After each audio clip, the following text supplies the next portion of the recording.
छोटे से ब्रेक के बाद एक बार फिर आपका स्वागत है न्यूज 24/7 तक। मैं हूं आपके साथ निशा नामदेव। आइए रुक करते इस वक्त की बड़ी खबर की ओर।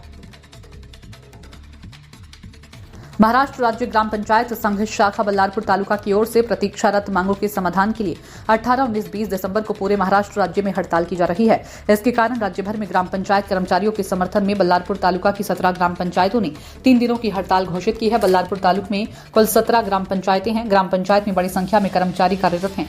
ग्रामीणों को प्रतिदिन काम के लिए ग्राम पंचायत आना पड़ता है। इसी प्रकार ग्राम पंचायत कर्मचारियों की 3 दिवसीय हड़ताल के कारण ग्राम स्तर पर नागरिकों के आवश्यक कार्य प्रभावित होंगे। ग्राम पंचायत कर्मचारियों की महत्वपूर्ण मांगे सरकार के पास विचाराधीन है। राज्य सरकार की ग्रामीण विकास विभाग ने न्याय की मांगों को हल करने में सौतेला बर्ताव किया जा रहा है।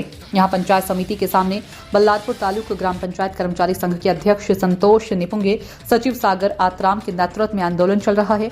विरोध प्रदर्शन में अजय निंबालकर, गजानन मांडवी, प्रवीण निखारे आदि मौजूद रहे।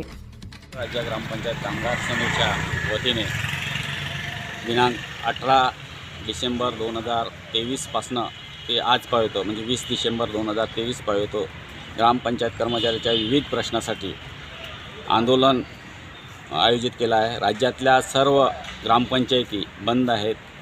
बंदमुळे गावातला पाणी पुरवठा असेल, सफाई काम असेल, वसुली असेल, अशा लाईटचे काम असेल, हे सर्व बंद पाडले गेलेले आहे। कारण ग्रामपंचायत कर्मचाऱ्यांना मिळणारा किमान वेतन हा अत्यल्प आहे। त्या अत्यल्प वेतनामुळे ग्रामपंचायत आपला व आपल्या कुटुंबियाचा पोट भरू शकत नाही। त्यामुळे आणि शासनाकडे बरेच प्रश्न प्रलंबित आहेत। ग्रामपंचायत कर्मचारी हा नगरपालिकेच्या कर्मचाऱ्याप्रमाणे काम करत असल्यामुळे नगरपालिकेला जेव्हा वेतन श्रेणी देता तेव्हा ग्रामपंचायत कर्मचाऱ्यांना सुद्धा वेतन श्रेणी द्यावा, यासाठी मग हा आंदोलन आहे। आज 3रा दिवस आहे।